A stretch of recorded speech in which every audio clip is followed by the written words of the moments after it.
This lecture is on electrochemistry. We'll study galvanic cells, cell potentials, free energy, and electrolysis. Along the way, we'll look at vocabulary, draw and label diagrams, compute standard reduction potentials, look at the Nernst equation, calculate delta G, and relate equilibrium constant to the standard free energy change. Electrochemistry is the study of the conversion between chemical and electrical energy. These reactions are known as redox reactions, and they all involve the transfer of electrons. Oxidation number. We all know, for example, that sodium forms an ion with a +1 charge. +1 is its oxidation state. We write that oxidation state as 1+. To change that to an oxidation number, we flip the sign in front of the number.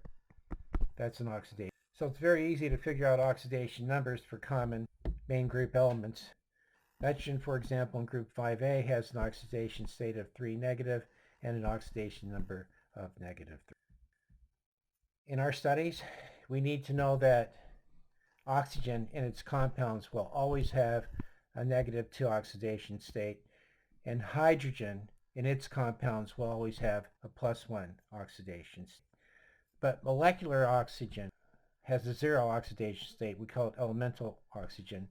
And elemental hydrogen has a 0 oxidation state, just as metals do as well. So copper metal has a 0 oxidation state. Zinc metal has a 0 oxidation state. In electrochemistry, we normally skip writing these zeros. If we write this, that means a 0 oxidation state. If we write this, 0 oxidation state, 0 oxidation state. We'll find that in our redox reactions that transition metals often change their oxidation states. So for example, cobalt in the +4 state may convert to cobalt in a +2 state, and it does that by gaining 2 electrons. We'll find that polyatomics break down. For example, BrO3- can break down into elemental bromine and elemental oxygen, each with 0 oxidation states. In order to be able to figure out whether we have redox reaction or not, we have to know whether the oxidation states have changed. So we have to be able to compute charges on elements in their compounds. So for example, let's take this ion, MnO4, that carries a -1 charge. That -1 charge is for the entire polyatomic. To compute the charge on manganese, we set up a charge balanced equation. The total charge in the compound is equal to the sum of the charges of all the elements there. So the charge on one manganese and the charge on oxygen. Let the charge on manganese be x. The total charge on 4 oxygens is 4 times -2. So -1 is x minus 8. Add 8 to both sides. X is +7. Manganese has a 7 plus oxidation state, or an oxidation number of +7. Instead of writing a charge balanced equation, we can instead use what I call the inspection method. So we look at our compound here, and we notice that we have 4 oxygens, each with a -2 charge, so we have -8 charges from oxygen. One of those charges is used for the charge of the molecule, so there's really 7 left. That forces Mn to be a +7. Another example, potassium dichromate. The dichromate polyatomic has this formula, and we want to find the charge on chromium. So we set the total charge equal to the charge on chromium. There's 2 chromiums there, so if x is the charge on 1 chromium, 2x is the total charge on chromium. We add to that the total charge on the oxygen. So -2 is 2x minus 14. Add 14 to both sides. We get 14 minus 2 is 2x, where x is a +6. The chromium is in a 6 plus oxidation state, or its oxidation number is +. Going back to our polyatomic that we saw earlier, let's calculate the charge on bromine. -1 is the total polyatomic charge. That's equal to the charge on bromine plus 3 times -2 for the oxygen. Add 6 to both sides. The charge on bromine here is a positive 5. The oxidation number on bromine is a plus 5. Let's compute the charge on phosphorus and phosphate. Total charge is -3.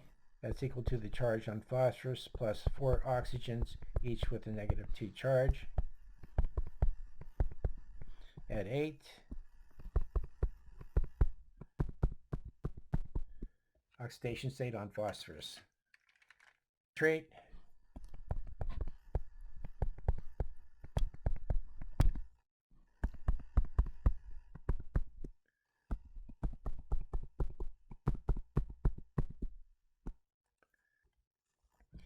Oxidation is a loss of electrons, which is equivalent to increasing the oxidation state of an element. So for example, if we take our sodium atom and we take away one electron, it forms the sodium cation, and there's the electron that is lost. Here we have a loss of electrons for the sodium, but we have an increase in oxidation state from 0 to +1. Reduction is a gain in electrons. It results in an algebraic decrease in oxidation state. So if we reverse our previous reaction and we take a sodium ion and we add an electron to it, that's reduction, we get the sodium atom. The oxidation state decreased from +1 to 0. Reducing agents. A reducing agent causes another substance to gain electrons, or we can say that a reducing agent reduces another substance. Because reducing agents cause other substances to gain electrons, they themselves must lose electrons. In chemical reactions, metals naturally lose electrons to form cations, so metals are good reducing agents. The alkali metals, for example, have the lowest electronegativities and hence are the best reducing agents, or among the best. Anions, negative ions, also have extra electrons and are good reducing agents as well because they can lose those extra electrons in reactions. And in chemical reactions, hydrogen also likes to lose electrons, so it is a good reducing agent as well. Oxidizing agents. An oxidizing agent causes another substance to lose electrons, or we can say that an oxidizing agent oxidizes another substance. Hence, when an oxidizing agent causes another substance to lose electrons, the agent itself must gain electrons. So in chemical reactions, metal ions gain electrons to become neutral. Hence, the positive ions can act as good oxidizing agents. They want electrons.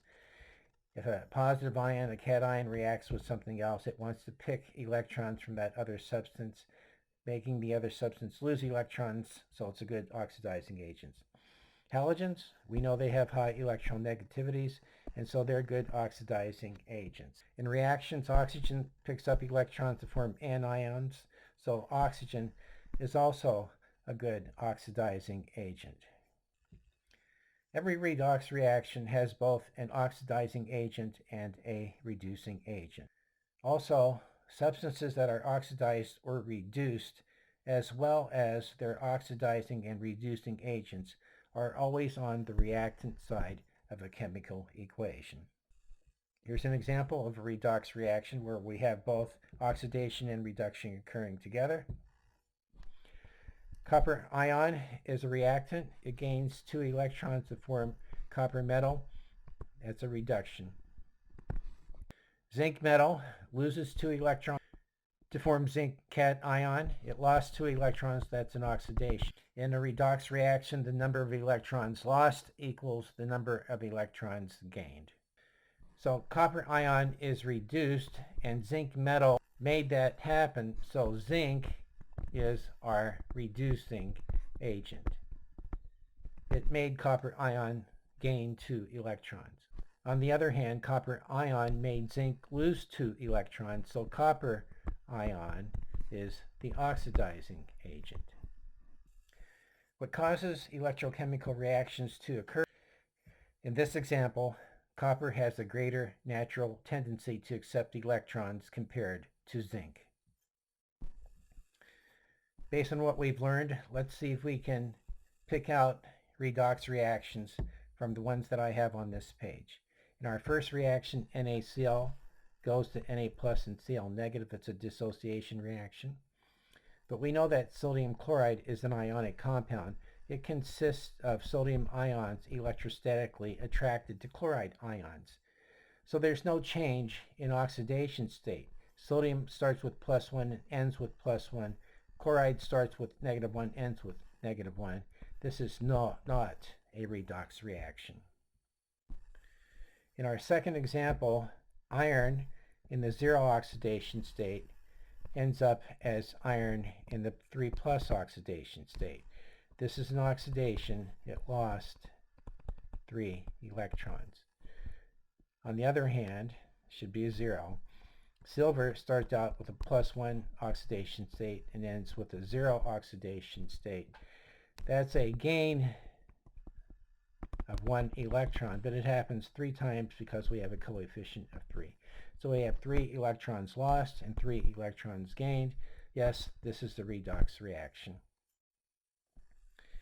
In example 3, nitrogen starts out as a -3 oxidation state and ends up as a -2 oxidation state.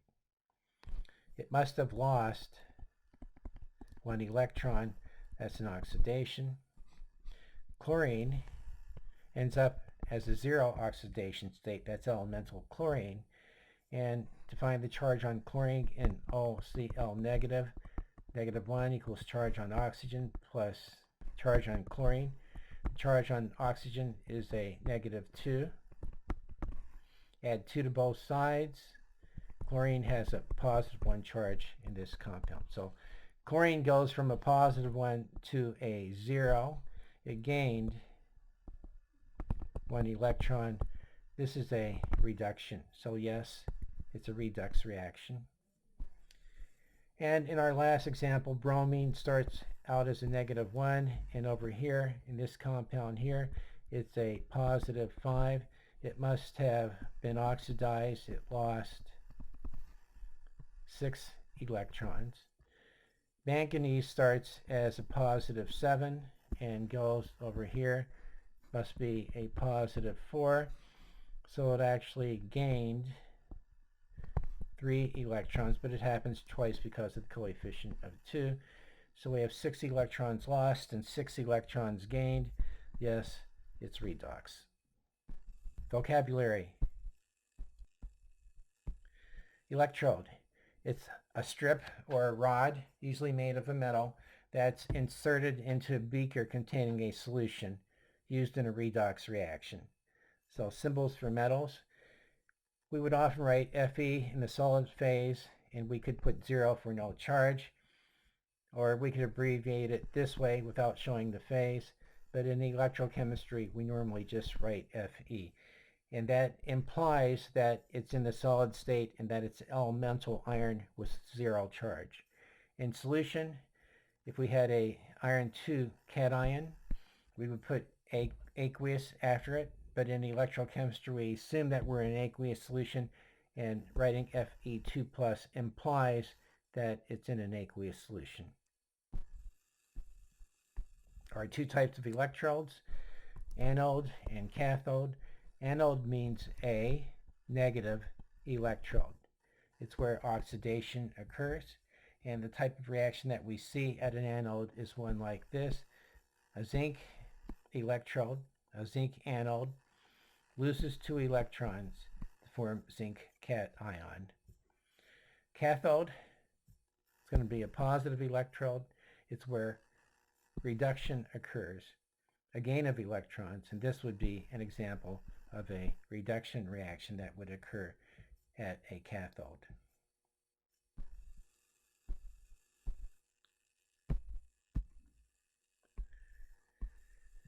In more detail, showing how anodes and cathodes work, let's say that our anode is made of some metal M. How does it get a negative charge? Well, when M goes into solution to form a cation, it leaves its 2 electrons behind, and those electrons move up into the metal anode, making it negative.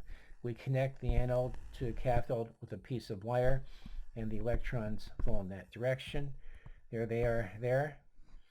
This electrode is also immersed in a solution. The cation in solution sees those electrons or are attracted to the negative charge from those incoming electrons. They pick them up and plate out as some metal M. Usually these are two different metals. I have shown them to be the same. But you can see then that this cathode is going to gain mass because we have metal precipitating out on it, or plating out. And the anode is going to lose mass because some of its atoms go into solution as ions.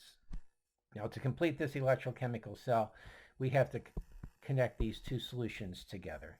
Okay, we're going to do that using what's called a salt bridge to allow ions to flow between the two cells.